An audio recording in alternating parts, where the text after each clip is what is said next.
snapped in the Israeli authorities in recent days, the first thing they did was to airlift aid into northern Gaza. I think listening to Anthony, listening to you, we have a much clearer idea of why the crisis was worst there. The other thing I want to say... It's completely shut off and isolated. Right. The other thing I want to add is part of the psychological warfare that's being waged, principally, I would say in this case, by the Israeli government towards the Israeli people.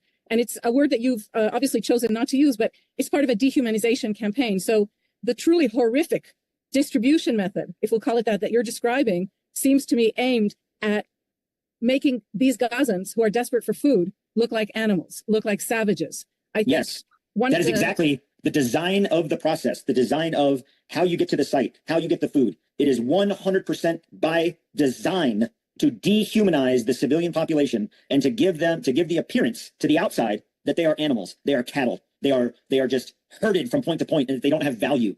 And the reason, and I want to say this because one of the reasons that I wanted to come on and talk to this, and I talk to people, and it's one of the pictures that we'll get to. So we'll just talk about it right now because I think it's an important time to talk about this. Go to the other picture there, the picture of the young boy.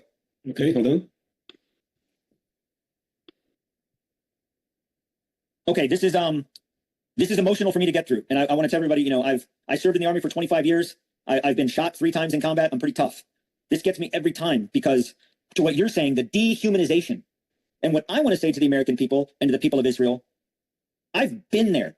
I have touched them. I have talked to them. The civilians in Gaza that are getting the food, they are starving. They are not animals. They are human beings.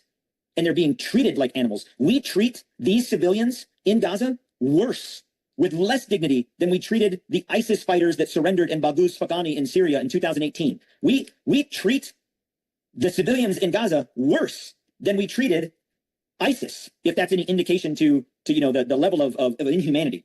This young boy, this is on May 28th on secure distribution site number 2. The aid had been distributed. A lot of people had left. You see behind, there's a crowd of people still with their boxes, kind of getting ready to leave. And this little boy, his name is Amir, and he was standing, he was with the crowd, but he walks over, and you see that first picture on the top right, he kind of walks over to me, and he puts out his hand. And at first I thought like that he wanted more food or something, and I felt bad because I didn't have anything. But I was like, oh, I have nothing. And he puts out his hand, and so I beckoned him to come to me. I said, come here. And he reaches out and he holds my hand and he kisses my hand. He kisses my hand, and he says, Shukran. You can see in this picture that this little boy is not wearing shoes. His clothes are falling off of him because he's so skinny. I put my hand on his left shoulder, and I looked at him, and he's looking at me. We're looking at each other in the eyes, and I say to him, people care. You're a human being, and people care about you. The world cares. That's not Hamas. That's not a Hamas fighter. And I looked at him and I said, the world cares. And he put down the little food he has. You notice he doesn't have a box. He doesn't have a box of food. He has half of a bag of rice that he found on the ground, a broken bag, half a bag of lentils that he found on the ground, and he was thanking us. Thank you. This little boy from where he came from walked 12 kilometers to get there, just to get there. 12 kilometers. Look at this boy. And when he got there, he thanked us for the remnants and the small crumbs that he got. And he sets them down on the ground, because I was kneeling at this point, and he sets his food down, and he places his hands on my face, on the side of my face, on my cheeks, these frail, skeleton, emaciated hands, dirty. And he puts them on my face, and he kissed me. He kissed me, and he said, thank you, in English. Thank you. And he collected his items, and he walked back to the group. And then he was shot at with pepper spray, and tear gas, and stun grenades, and bullets shot at his feet in the air, and he runs away, scared. I was on the inside of the site, so there's berms that surround the site, so I couldn't see outside of the site. So the last group of people, women and children and small children and kids and children and babies, are leaving the site. And as they're leaving the site and they get to the next intersection, I hear machine gun fire.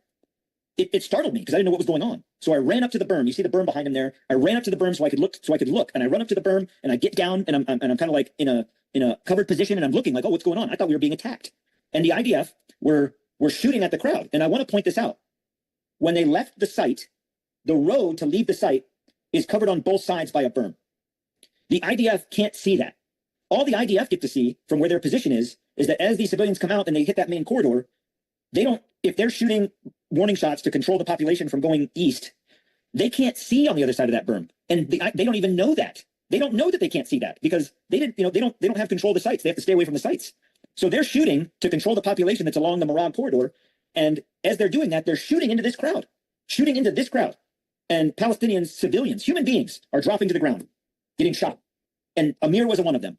Amir walked 12 kilometers to get food, got nothing but scraps, thanked us for it, and died. That's what we're doing.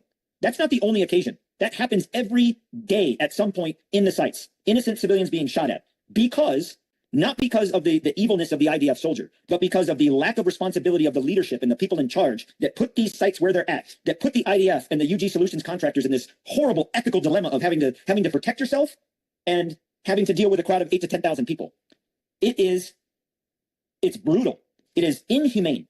The Gaza Humanitarian Foundation process needs to end to then allow humanitarian aid groups that do that to do the aid, so that the military, so that the IDF is not responsible for the distribution of the aid that then puts them in a position where they either have to choose between their life or their safety or trying to figure out who's out in the crowd of 8,000 people. It's not fair to the IDF.